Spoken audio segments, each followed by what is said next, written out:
Comenzamos la segunda sesión de las jornadas sobre el modernismo y pediré un segundo para explicarles el título, El ánimo robusto, porque ayer, con esto de la inexperiencia en hacer estas cosas, se me olvidó.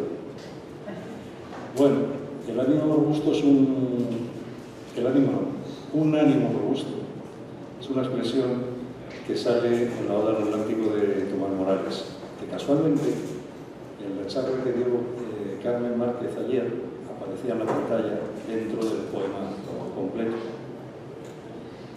La idea de que las jornadas se llamaran el ánimo robusto era porque hace un año, cuando se pensó en organizar estas jornadas, recordarán que estábamos en medio de la pandemia de una manera bastante feroz.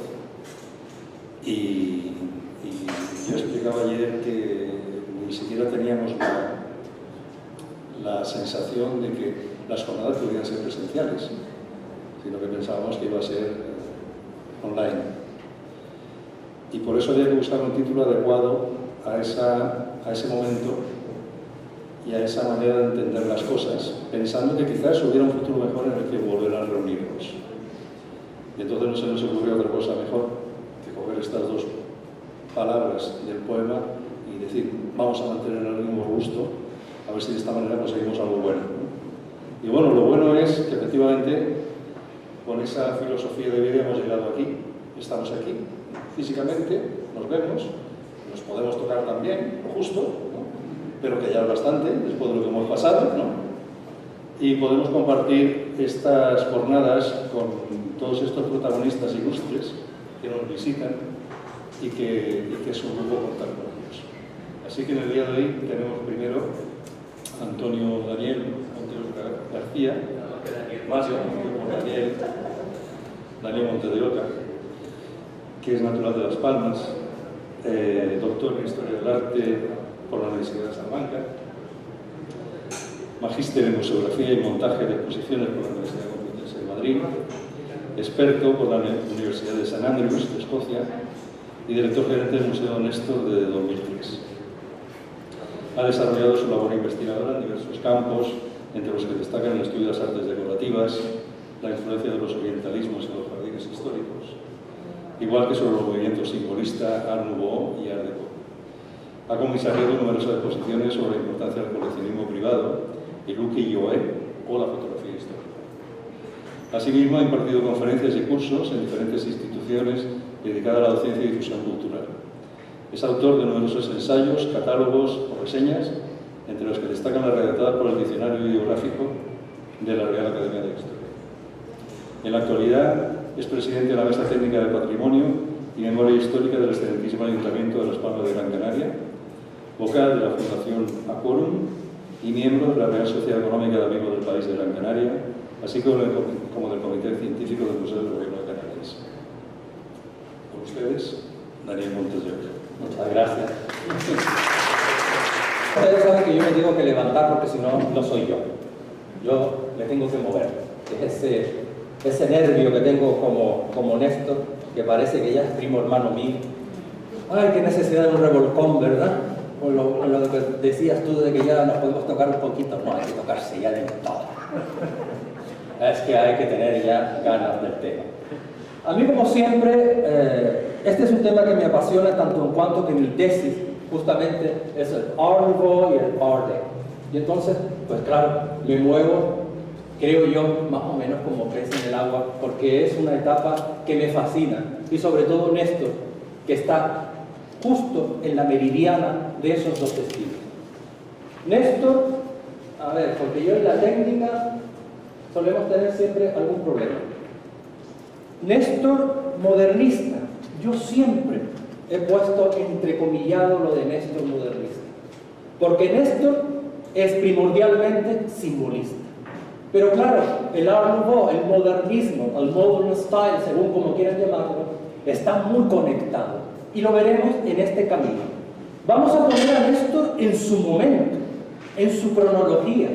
Hay que percatarse que todos estos personajes que nacieron como él en 1887 o en el último decenio, en esa etapa finisecular, vieron de repente una serie de cambios sociales, económicos y de toda índole que cambiaron la vida en 20, 30 y máximo 40 años para las monarquías que después empezaron a caer después de la Primera Guerra Mundial. Cuando nace Néstor, se estaban poniendo los cimientos de la Tour Eiffel. Y eso no nos damos cuenta. Estamos delante de una nueva arquitectura. Se estrenaba Otelo con libreto de Arrigo Boito, el que creó Mefistófeles, la gran ópera Mefistófeles. Se tuvo que levantar el telón 20 veces. Este señor, Gottlieb Daimler, el que crea Mercedes-Benz, pues resulta que coge un carromato, como ustedes están viendo ahí, le pone un motor y empieza la modernidad. Porque si hay algo que identifica al Art Nouveau, es la modernidad y es el dinamismo y la velocidad. Esta gente que iba en burro, de repente va en coche, de repente ve un Zeppelin, como aquí, que llega a las Palmas de Gran Canaria, y esa foto mítica, arribando en las cercanías de la torre de la catedral, y de repente los trenes a una velocidad supersónica. Y esto me encanta, porque todavía pervive ciertos aspectos de esa época victoriana. Aquí estamos en el Golden Jubilee, me encanta esa palabra, lo siento, tengo que repetir, la Jubilee, o sea, jubileo, el jubileo de la reina Victoria, el 50 aniversario, que es el 21 de junio de 1887, y aquí está retratado. Todavía perviven esos imperios que van cayendo, pero que todavía le quedan algunos añitos, sobre todo al Imperio Británico, que será el último, pero estaban todos pujando, buscando en las colonias ese exotismo que no encontraban en Europa. Y este señor, que se llama Ludwig Lazarus Zamenhof, ¿sabe alguien quién es este señor? Pues en 1887 crea el Esperanto. Y como casi nadie habla Esperanto, no, nada más que aquellos que están dentro de la Asociación Esperantista, pero es que este señor crea una suprarreligión que será muy importante, que lo tengo que leer para no equivocarme, que es el omadanismo, que es una religión, no es una religión, es una filosofía que está por encima de las religiones, y lo que se intenta es que desaparezcan todos los tabúes. Esa filosofía es la que va a impregnar a casi todos los artistas la filosofía y ese momento victoriano. Si yo no les nombro a todos estos personajes, ni se percatan que en 1887 estaban haciendo algo el mismo día, el mismo año en que nace Néstor Martín Fernández de la Torre. Y por supuesto, Paul Gauguin con la vegetación tropical de Martinica de 1887. Ese lienzo es primordial, tanto en cuanto los postimpresionistas, los navis, los expresionistas y bastantes corrientes de ese periodo estaban siendo influenciados por Gauguin, por Paul Gauguin. Es el año en que se edita Fortunata y Jacinta, todavía dentro del realismo, algo que está en contraposición con la literatura modernista, pero todo pervive. Es en un periodo, antes, por regla general, se vivía en el Renacimiento, tardo Renacimiento, pasabas al Barroco, y duraban mínimo 50, 100 años. Ahora estamos viendo que hay una miriada de estilos que están conviviendo en el mismo momento. Y por supuesto estaba ahí un personaje, que es nuestro amigo Oscar Wilde, al que Néstor leía asiduamente. Y aquí con el fantasma de Canterbury, con esa ironía, aquí vemos una película de 1939 y ustedes dirán, bueno, porque es que aparece Sir Arthur Conan Doyle, publica Sherlock Holmes. ¿Y por qué pongo al señor Sir Arthur Conan Doyle? Porque ese señor era espírita, o sea, el mundo de los espíritus, un mundo que está conectado todavía con ese mundo victoriano de buscar la trascendencia, de buscar el más allá. Y eso es lo que impregna a toda esa sociedad en ese momento, que está buscando huir del materialismo y buscar cierta espiritualidad. Y esa espiritualidad la encuentra, no es eso de vamos a poner una vela negra, que vamos a... No, estamos hablando de casi una religión en el que participaban muchos artistas y personajes del periodo, y en el que Néstor también recoge para su catálogo. Claude Debussy, Gamberrete, publica en 1887 La Primavera. Justo esa primera sinfonía, que era una sinfonía para piano para 4 manos, pues resulta que se quema al poco tiempo, en 1887. Lo había hecho en Roma cuando le habían dado el premio, el Gran Premio de Roma. Y justamente no será hasta 1905 cuando se vuelva otra vez a publicar, ya con canto coral, La Primavera. Pero hay algo que une también a Debussy, porque es la música simbolista. Es esa música que Néstor oirá en París en tiempo y forma. En el mismo momento que se estrena, por ejemplo, La Mer, Néstor estaba por París. Y entonces oye esa música, el mar de Debussy, y se queda totalmente anodado. Capricho español. Y ya verán por qué pongo a Nikolai Rimsky-Korsakov, uno de los grandes músicos del romanticismo ruso, que entre 1862 a 1865 visita España, porque él era marino, tenía un cargo en la marina rusa, y recalaba sobre todo en el puerto de Cádiz. Y se impregna también de la música española. Esa música española que va a trascender las fronteras y que va a hacer famoso los aires populares españoles.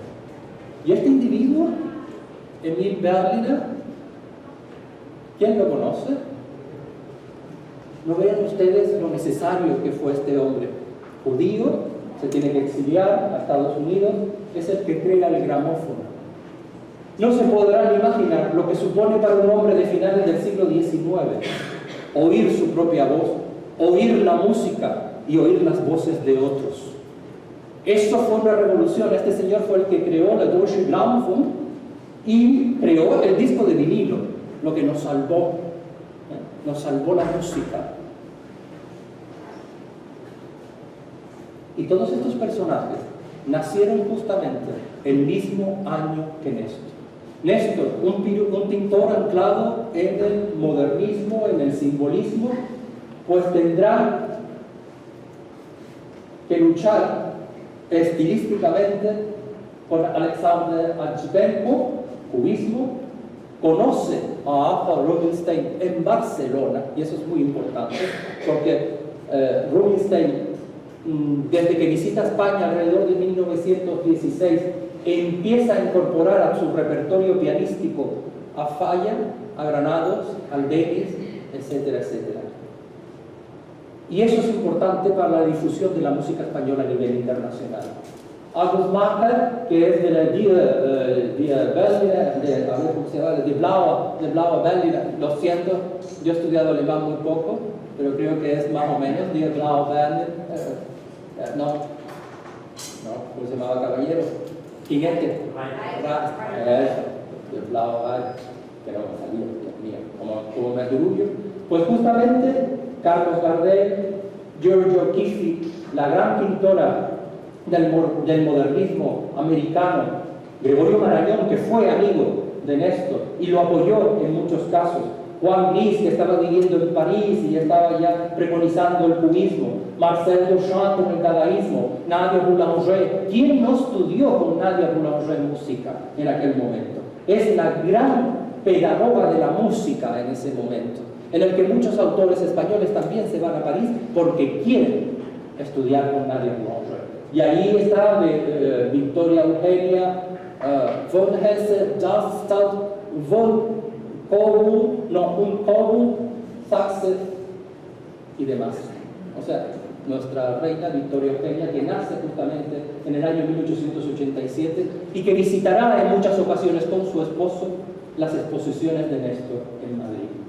Por supuesto, Victorio Macho, el introductor de la escultura moderna en nuestro país. En 1922 estaba haciendo ya ese gran monumento a don Benito Pérez Galdós. Y Wilhelm Harris, el almirante que atentó contra Hitler. Y ahí aparece ya nuestro Néstor. Cuando vamos llegando más o menos a la hora, me avisas porque yo me vuelvo un poco loco, espero no estar aburriéndoles aquí con tanta milonga, con tanto personaje. Pero es importante ver ese contexto en el que se desarrolla la obra de Néstor y su figura. Ese hombre viajero impertérrito, homosexual reconocido, nunca se escondió, un hombre dado a la masonería, a la filosofía teosófica, al panteísmo, que es un cúmulo. Rafael Alberti dijo de él que nunca había conocido un hombre tan culto como a Néstor Martín Fernández de la Torre. Por eso se pueden imaginar el personaje, un hombre novelero, como hay que ser en esta vida, porque si no se es novelero, pero novelero en la buena versión de las cosas, en descubrir, en ir más allá, en no solamente ver la presencia, que es lo que están buscando los simbolistas. Los simbolistas no solamente quieren la presencia, quieren ver el trasfondo, lo que hay más allá. Y por supuesto todo ese culmen de vivencias hace posible que haga una obra como esta, en el que la numerología, el número 3, que está sustentando medio botticelliano, esos 3 mancebos que están recogiendo toda esa miriada de frutas que hizo famoso a la producción de Canarias hacia el continente, sobre todo vía Londres, pero también París y Ámsterdam, que nos hizo famoso y en el que él sitúa ese paradisiaco espacio donde se desarrolla Hespérides. Y entonces viene acompañado de 2 figuras más, 2 figuras que tienen remembranza del mundo de la antigüedad, que están buscando el mundo de la época grecolatina. Por eso coloca Camarceo, señores, si no miramos el pasado no tenemos futuro. En el pasado están las vivencias, en el pasado está la historia, la filosofía y todo lo que nos ha hecho posible ser hombres modernos, con lo cual no podemos olvidarlo porque si no volveremos otra vez a recaer. Y utiliza el número 5, un número que ya les he dicho muchas veces que en esto tiene connotaciones mágicas, tanto en cuanto es un número que desde la época más remota se percataron del que hay 5 en muchos aspectos de la naturaleza.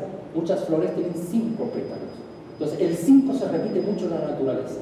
En caracolas, en el Nautilus se repite también. Y esa numeración que recuerda a Fibonacci, pues justamente viene desde la época de Mesopotamia, de los sumerios, acadios, etc.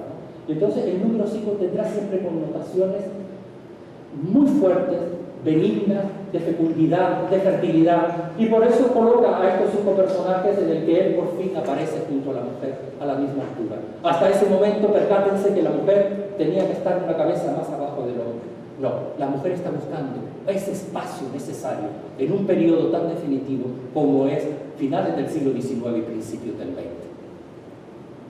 Y por supuesto, no se puede entender la obra de Néstor si no hablamos de 2 personajes tan importantes como son el zar Peladán, los Rosacruces y Madame Blavatsky, una mujer de la baja nobleza rusa que crea la teosofía. Por favor, si van a París, visiten el templo teosófico. Son edificios, además de una arquitectura maravillosa, pero lo que encierra, la sabiduría que encierra. Es también una suprarreligión que va más allá de las religiones preestablecidas y que están buscando la cimentación de la humanidad. Dejémonos de esas religiones que nos están coartando. La libertad viene dada porque tenemos que convivir usando todas esas religiones, porque al fin y al cabo todas son idénticas, todas son iguales. Y claro, tampoco se entiende la obra de Néstor si no recurrimos a los que fueron sus maestros. Esas influencias vienen dadas por un personaje como Eliseu Mayfren, no Mayfren, que yo no sé por qué lo quieren poner como amigo de cada uno, no, Eliseu Mayfren y Roche, que muere en la década de los 40, muere más tarde que Néstor, que él llega a finales del siglo XIX, entre 1899 y 1900, y le da clase a Néstor y le dice a sus padres: por favor, no abandonen a este muchacho porque tendrá un futuro esplendoroso como así lo tuvo. Y si se dan cuenta, Néstor reproduce casi literalmente esa luminosidad que Eliseo Meifrey recoge del iluminismo, de ese impresionismo de la escuela de Sitges, de la escuela catalana. Y entonces Néstor está siguiendo a su maestro y ese mentor que será por siempre Eliseo, que lo conectará con la burguesía, con la bohemia y la intelectualidad, tanto en Madrid como en Barcelona. Y en 1632 estaba haciendo Velázquez esta pieza, esta es una copia indudablemente de Néstor, que hace como copista en el Museo del Prado. Estamos hablando entre 1901 y 1902, cuando se va a estudiar a Madrid, y claro, él tiene que ir. Este es un Buffon, recuerden que es el Buffon Don Juan de Austria, que se encuentra en el Museo del Prado y que él dibuja con otras piezas tanto de Goya como de Velázquez, de Murillo, etc. Porque le gustaba indagar en la manera, ¿no? Y gracias a Dios que él estaba utilizando técnicas que corresponden al siglo XVI y al siglo XVII, pero sobre todo desde la época renacentista, como veremos posteriormente, porque si no, hoy no tendríamos sus cuadros. Teniendo en cuenta que nosotros en el museo no tenemos una conservación como se debiera para un museo de esa categoría, que no la tuvo nunca desde hace 60 años, pero si no llega Néstor a pintar como en el siglo XVII, estarían craqueladísimos, pero están perfectos. Y es esa técnica que él adquiere gracias a Rafael Hidalgo de Caviedes, otro de sus maestros, que fue desde 1898 fue subdirector del Museo de Arte Contemporáneo en Madrid. Si se dan cuenta, la barca que hemos visto de Néstor casi es más deudora de Rafael Hidalgo de Caviedes que de Eliseo Meifrey en este caso. Bueno, estas son unas piecitas que he adquirido recientemente, que fueron de Néstor.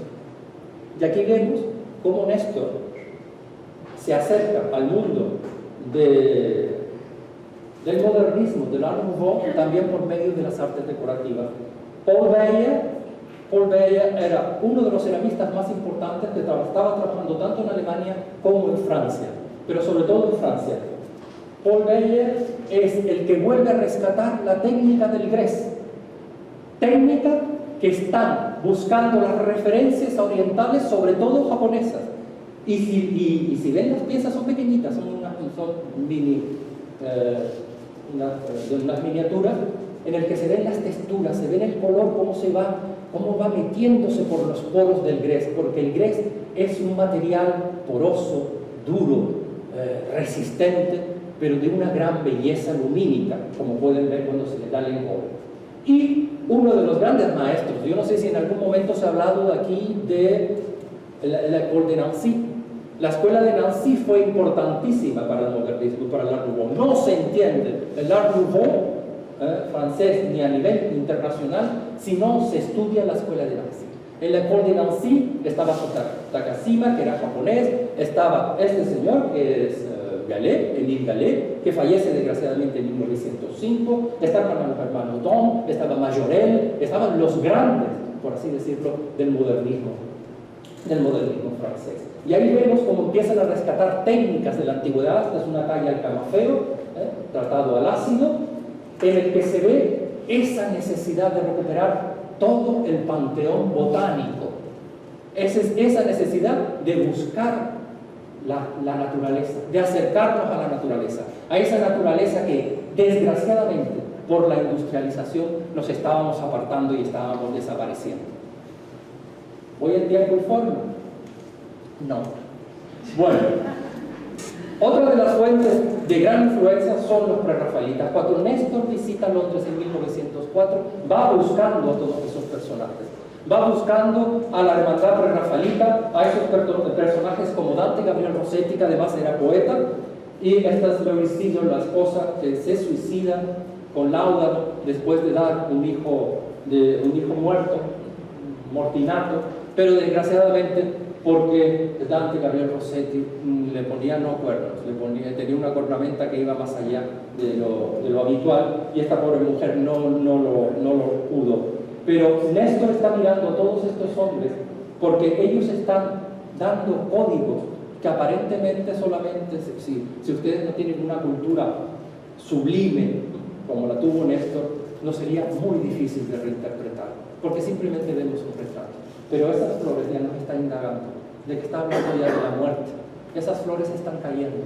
Hay una simbología, por eso es el simbolismo. Hay una simbología que está detrás de cada lienzo, detrás de cada obra. No es solo lo aparente, sino lo que se esconde detrás. Y claro, uno de los referentes de ese primer simbolismo, porque es el que da pie, será Gustave Moreau. El gran Gustave Moreau, un preciosista del que Néstor coge la paleta, esa manera casi de orfebre de tratar la obra. Es un hombre que está buscando la mitología, que está buscando la religión, que está buscando también el pasado. Todos están intentando recuperar ese pasado. Qué pena, porque a este hombre le pasa lo mismo que a mí Néstor. Tiene un magnífico museo en París, el Gustave Moreau, que uno pasa y puede hasta quitar el polvo de la paleta, porque no va nadie a ver ese museo. Nadie va a ver el Lycée de Camondo, nadie va a ver esos pequeños museos que son mucho más bellos y que son más, por así decirlo, casi maternales, porque te están contando una historia de esos coleccionistas que lo crearon y que donaron toda su obra. Pero lo que ve Néstor es esto cuando está en París. Y es cuando se queda enamorado de la arquitectura modernista.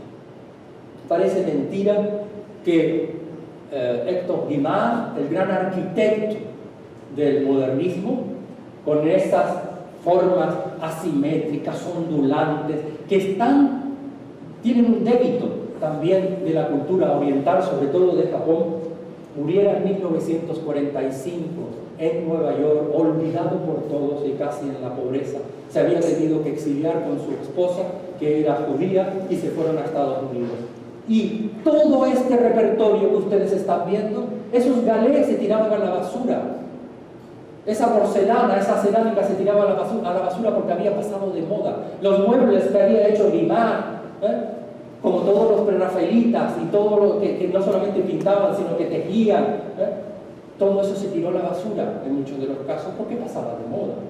Y no será hasta la década de los 60 y 70 cuando el modernismo y el Art Deco posterior vuelvan a tener preponderancia, a recuperarse bibliográficamente, y los estudiosos comencemos a estudiar a todos esos personajes. Fernando Navarro y Navarro estaba traduciendo esos elementos que se estaban haciendo por toda Europa, como puede ser la Maison Nelisen, la Tour Nelisen de 1905, y ven como la influencia japonicista todavía pervive en las ventanas redondas, casi formando lo que es la materia lígnea de la ventana, está formando caracteres orientales. O sea que no estábamos tan descaminados en las formas de Gran Canaria. También es verdad que el Palau de la música, si se dice algo del Art Nouveau, de la arquitectura modernista, es que huye del eclecticismo. Pero en verdad, esta obra, que es de Jules Domènech Montaner, se hace entre 1906 y 1908, justamente Néstor pone su estudio en Barcelona en 1907, o sea que él fue la inauguración del Palau de la música catalana, que es la sede del Orfeó catalán, y está ejerciendo un poder mediante la cultura, la literatura, la música, pero es política, señores, es la reinaixença, es el volver al pasado. Y al volver al pasado catalán se tiene que hacer una referencia a la época gótica, a ese gótico. Pero ¿qué es lo que recurre? Se va al estilo Tudor, si se dan cuenta. Esos arranques de abanico pues son copiados casi literalmente del gótico Tudor. ¿Les estoy aburriendo? Bueno, la casa Batlló de Antoni Gaudí. Pues esta casa, donde la ven ustedes, esa casa es de 1877. no era de Gaudí, era de su maestro, Salas, ¿no? Que la hace en 1877, y como ustedes saben, de los catalanes, dice, pues yo no tiro la casa del todo, utilizo lo que es todos los paramentos, y yo la recompongo, y la recompuso en 1903, entre 1903 y 1906. Y lo que estamos viendo ahora no es ya la obra de Salas, de Cortés y Salas, que fue su profesor, sino ya la obra de Gaudí, aprovechando una obra que se había hecho en 1877 para un comerciante textil que era el señor Bachot y su familia. ¿Ven de dónde vienen las referencias de Néstor? En esta Venus Verticordia está utilizando las rosas, está utilizando todo un código que se esconde detrás, en el que no se sabe si está hablando de la manzana, de la discordia de París, o está hablando del pecado. No sabemos si está hablando de la fertilidad femenina, en el que esta Venus se convierte en una santa. Y también ese cierto hieratismo, ese alargamiento de las figuras, esa captación del primer plano de Gustav Klimt, lo veremos en la primera época de Néstor. Lo vemos en esas rosas que están diciendo: tú eres la dueña de tu cuerpo, tú eres la mujer que tiene un futuro que buscar, porque ya estamos en otro siglo, y esa mujer es la que tiene que luchar por estar en su momento, ¿no? Y es la que utiliza su sexualidad. Digo, por eso estoy rodeado de rosas. Esas rosas que son el pecado soy yo, y lo dice como May West. Que claro, erotismo. No se entiendan esto si tampoco se busca el erotismo. Y ese erotismo viene de Aubrey Berkeley, que justamente para Lisístrata, todo lo que publicaba Oscar Wilde, desgraciadamente este pobre hombre fallece con 25 años con tuberculosis, y las ilustraciones que pudo haber dado Berkeley, Dios mío. Aquí lo vemos en Lisístrata. Y Néstor se muestra también modernista, tanto en cuanto casi estaba copiando por ese momento, ¿no?, a Leo Bax. Leo Bax era el diseñador de los ballets rusos. Los ballets rusos son importantísimos, sobre todo en ese periodo de transición entre el modernismo y el Art Deco, porque fueron la modernidad. Y esa modernidad viene a través de los figurines y de las escenografías diseñadas por Leo Bax. Hasta tal punto llega que internacionalmente a Néstor se le reconocía como el nuevo Leo Bax. Y si hay un personaje interesantísimo, que es von Stuck, en El beso de la esfinge de 1895, porque casi todos esos personajes simbolistas estaban exponiendo, ya muy mayores, ya casi el simbolismo estaba periclitado, pero todavía seguían apareciendo en muchas exposiciones de aquel periodo. Y lo importante es que siempre en la obra de los simbolistas hay un pozo literario. No podemos desgajar la literatura. De hecho, El beso de la esfinge, creo recordar que está basado en un poema de Hegel de 1839, o sea, en pleno romanticismo, en el que se está narrando que un poeta iba caminando y se encuentra con una esfinge delante de un castillo. Enamorado de esa esfinge, la besa, y esa esfinge, cuando se convierte en mujer, lo devora. Y es el beso de Néstor en Oriente y Occidente. Es esa sexualidad que un gran amigo de Néstor, como Gabriel Morcillo y Raya, que se había casado pero que era homosexual igual que él, hemos descubierto que se carteaban y se mandaban fotos tanto de Wilhelm von Glöden como de Blücher, el primo hermano de von Glöden, ¿no?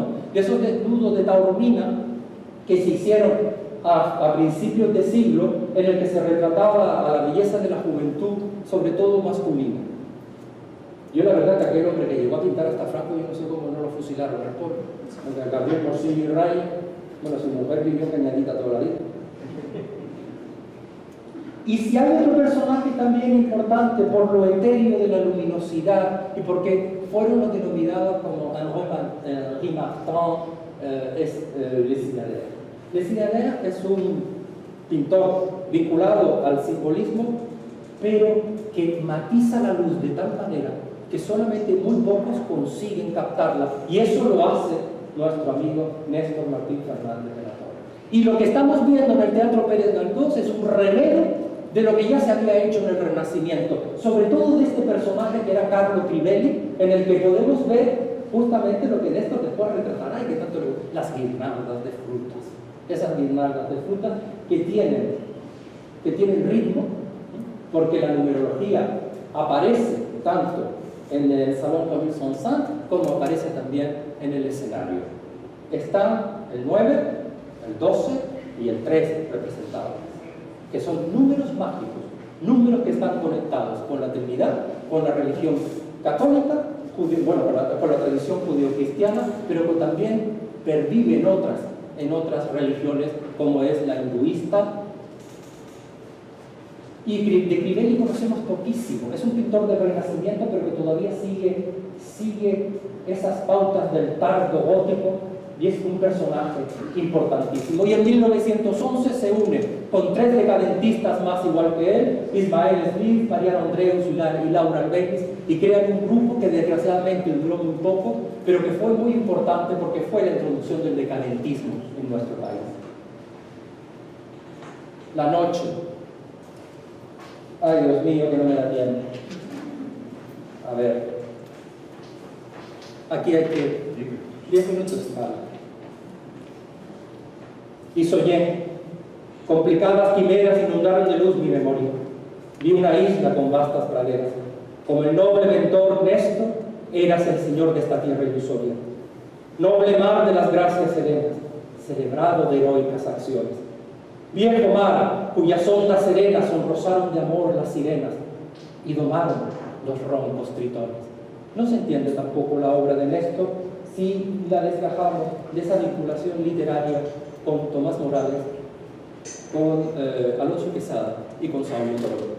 Son 3 personajes que son sus amigos de infancia y con los que siempre vehiculará todo ese repertorio. Se dice, porque la gente no confunde, que Tomás Morales influyó en Néstor. No, fue al revés. En 1913 ya estaba hecho el primer lienzo del poema del mar. Y no aparece la Oda al Atlántico hasta 1915, 2 años después. Pero después sí es verdad que hay sinergias entre ellos. Y casi estamos viendo una obra de Tomás Morales como estamos leyendo esa Oda al Atlántico. Y con toda esa simbología de la muerte, está en el número 4. Bueno, hoy en China no creo que estén dando ninguna conferencia ni estén haciendo nada, porque ese número, saben ustedes que es un número prohibitivo, es el número de la muerte, es un número que no quieren ver ni en broma. No vamos a la planta 4 de ningún edificio, desaparece cuando estamos en muchos de los ascensores. Bueno, ya se está perdiendo un poquito la tradición, pero ellos todavía lo tienen ahí, lo tienen sellado a fuego. Y en este mundo en el que todos periclitan, en el que todos fallecen, en el que todos mueren, siempre habrá una luz, esa luz que nos acompañará y que trascenderá nuestras almas hasta la eternidad. Es esa luna selenítica que es una de las mejores representaciones que existen de la luna. Y para conocer a Néstor hay que conocer el Art and Craft, pero yo quiero llegar a esto, a Louis Fuller. Si hay algo que identifica la obra de Néstor, no solamente como pintor, sino como escenógrafo. No podemos entender a Néstor sin esa pasión por la música que viene de familia y por el teatro. Louis Fuller, ¿saben quién era Louis Fuller? Esta mujer revolucionó la danza en ese momento. Era una mujer autodidacta y una mujer que crea esos grandes paños, que eran como grandes lienzos, y utiliza la luminotecnia.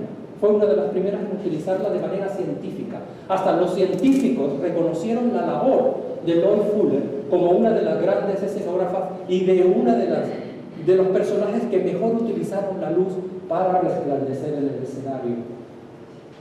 Claro, Néstor, 1915, El amor brujo, que se estrena en el Teatro Lara en Madrid. María Kuznetsova, pues esta mujer fue una de las primeras en que empieza a utilizar todo el repertorio español, y estamos ante un mantón de Manila que le perteneció. Esto fue de María Kuznetsova. Néstor la viste, y en 1916 Néstor estaba escribiendo ya cómo debería ser el vestuario en la cena. Fíjense si era Néstor importante, que Antonia Mercé, la argentina, lo utiliza para todo su repertorio. Ese repertorio que desde 1927 con Fandango de Candil está paseando por todo el mundo. Desgraciadamente fallece con 45 años de un ataque cardíaco cuando le dicen la noticia de que España ha entrado en guerra. Otro personaje, Encarnación López Pulves, que vino aquí en las Palmas de Gran Canaria, la argentinita, para diferenciarla de la argentina. Pues, de la Argentina, doña Pastora me regaló esto en su momento. Esto perteneció a la Argentina. Es mío, Encarnación López Pulves, la argentinita, llega a las Palmas de Gran Canaria, gran amiga de Federico García Lorca y de Alberti, justo en un momento en el que ella quería utilizar el repertorio del folclore canario para traspasar las fronteras hacia América, que se iba hacia América. Se quedó tan espantada de nuestro folclore que estaba justamente Néstor Álamo en aquel momento y dice: no te preocupes, niña, que yo te hago la música y Néstor te hace el traje. Y así fue. Desgraciadamente fallece en 1945. Ella se había exiliado después de la guerra a Nueva York, y justamente con Capricho Español de Rimsky-Korsakov, por eso le dije yo que era importante lo de Rimsky-Korsakov, fallece en Nueva York de un cáncer de estómago porque no quería operarse para no perder la oportunidad de bailar. Grace Moore, una de las grandes actrices del momento, una gran loca, Cécile Sorel, pero para vestirse así había que serlo. La que después se convierte en Condesa de Céline porque se casa con Guillaume de Céline, que era un actor del Comédie Français igual que ella. Era estrambótica. Eso de... menos eso sencillo, ¿cómo es eso? Eso, antes muerta, remuerta. Y Tórtola Valencia. Tórtola Valencia fue importantísimo para el conocimiento de la obra de Néstor, porque ahí vemos como la dibuja. Nosotros tenemos cartas en el museo que dicen: Nestito, vete a tomar el té. Vete a tomar el té para la locura de Dios, que empezaba. Él es la que le asesora y le dice: tú, cuando llegues a la escena, ¿no?, te tienes que poner con el traje de serpiente, toda engominada, con mucho cajal, y en oscuridad absoluta, tú en el centro. Y de repente es la mujer que utiliza casi la danza como antropología, porque investiga, igual que Mata Hari, investiga en aquel momento todas esas danzas que se daban en Java, que se daban en Indonesia, que se daban en todos lados. Y resulta que dice: cuando te tiren el foco encima, ¡pam!, empiezas tú a mover. Y yo, en una subasta hace muchos años, conseguí en Barcelona joyas que fueron de Tórtola Valencia. ¿Se dan cuenta? Me he ido rodeando de todas ellas. Forman parte de mi vida. Y esto en algún momento formará parte de la idiosincrasia museológica y museográfica de mi tierra. Porque todo esto quedará aquí. Espero que algún día alguien lo recoja. Y vamos casi ya acabando, porque estaba el que fue el amor de su vida, Gustavo Durán Martínez, y no puedo creer que no trajera y que se me traspapelara, no me lo puedo creer, no. 1948, hacía 10 años que Néstor había fallecido. Recuerden que falleció a punto de cumplir 51 años en 1938. Ficha: informe de 5 folios mecanografiados sobre el artículo publicado en el diario Arriba del 9 de abril de 1946 y que pide un senador de los Estados Unidos en pleno macartismo en 1950. Este informe es el que manda, que era a la sazón ministro de Asuntos Exteriores, Alberto Martín Artajo, a don José Fernández de Lequerica, que después también, porque había sido también ministro de Asuntos Exteriores, pero en aquel momento era el agregado, era el embajador en Washington. De 42 años de edad, natural de Barcelona, pianista, compositor, hijo de José y Petra, tuvo su domicilio en Madrid, calle de Hermosilla, número 3. El apodo de El Porcelana le fue dado por sus íntimos debido al delicado matiz de su piel. Hizo acto de presencia en Madrid, se dice que procedente de Canarias, por el año 1920 y tantos, no se puede concretar con exactitud, en unión del pintor Néstor de la Torre. Nacido en Las Palmas de Gran Canaria, asegurándose que estaban fichados por la policía debido a su calidad de invertidos.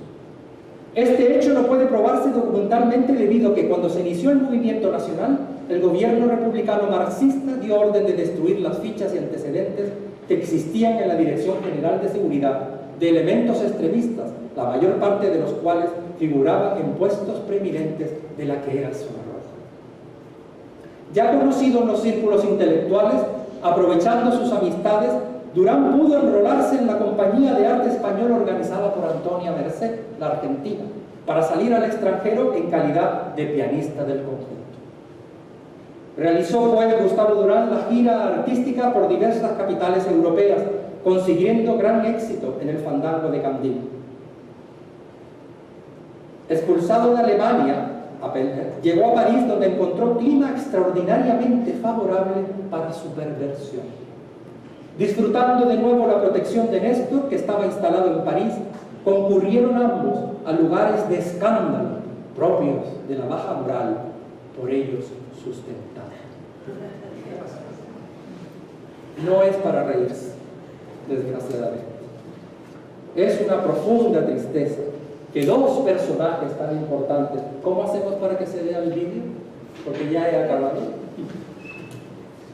Bueno, he acabado casi, porque no puedo acabar sin decir: yo fui el bravo piloto de mi bajel del sueño, argonauta ilusorio de un país presentido, de alguna isla dorada de quimera o de sueño, oculta entre sombras de lo desconocido. ¿Acaso un cargamento magnífico encerraba en su cara mi barco? Ni pregunté siquiera. Absorta, mi pupila las tinieblas sondeaba, y hasta hube de olvidarme de clavar la bandera. Y llegó el viento norte, desapacible y rudo. El vigoroso esfuerzo de mi brazo desnudo logró tener un punto la fuerza del turbión. Para lograr el triunfo luché desesperado, y cuando ya mi brazo desfalleció, cansado, una mano en la noche me arrebató el timón.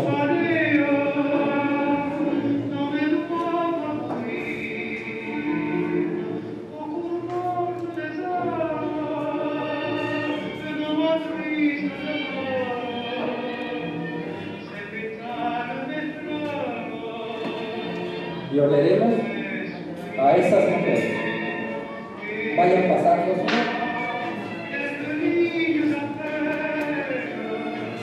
Y lo vayan pasando. 1919, Itzupu de Lebrón, esas mujeres sofisticadas que estaban poblando los cafés de París. 1929, el crack. Néstor. Qué pena. París desfallece. El crack del 29 hizo que este mundo, ese mundo del París de la década de los 20-30, ese París libertario, muriera entre otra guerra. Muchas gracias por escucharme.